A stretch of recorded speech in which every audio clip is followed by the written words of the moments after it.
Research by the Center for American Progress found that from 2010 to 2018, the number of students enrolling in education programs across the country fell by 1/3, and the impact is starting to be felt here in the Valley. The number of students going into the field is less. So it shouldn't be any surprise when 4 years later we have a shortage. Today we see how one local organization is working to lessen the impact of the shortage in this week's Brain Gain Brief.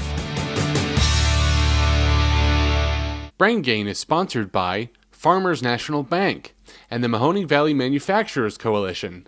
Between the years 2010 and 2018, the state of Ohio saw the number of education students decline by almost 50%, dropping by more than 10,000 students.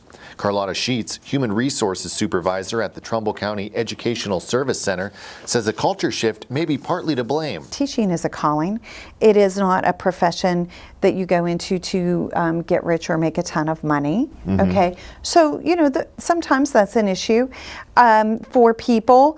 Not everybody is so inclined to work with children, and I think that maybe I saw an article this morning, and I did not read the article, so I don't know, but the headline was that parents are steering their children away from going into education.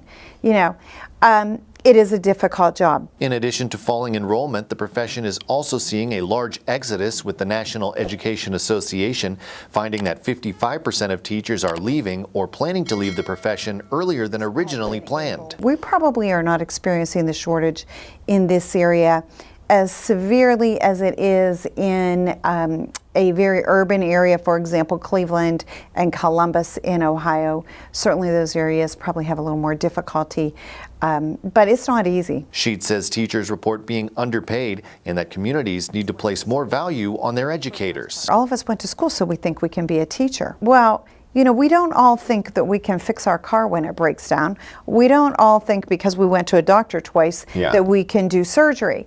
So, but I do think that becomes a common perception. And, working in that environment sometimes is difficult. And the Business Journal is now accepting nominations for the first Brain Gain Excellence Awards to be presented in November. Readers can nominate businesses, community organizations, or individuals in one of two categories: workforce development and entrepreneurism. The deadline to nominate is September 26th. Winners will be featured in the November and mid-November issues and will receive an advertising package and a custom 60-second video produced by the Business Journal.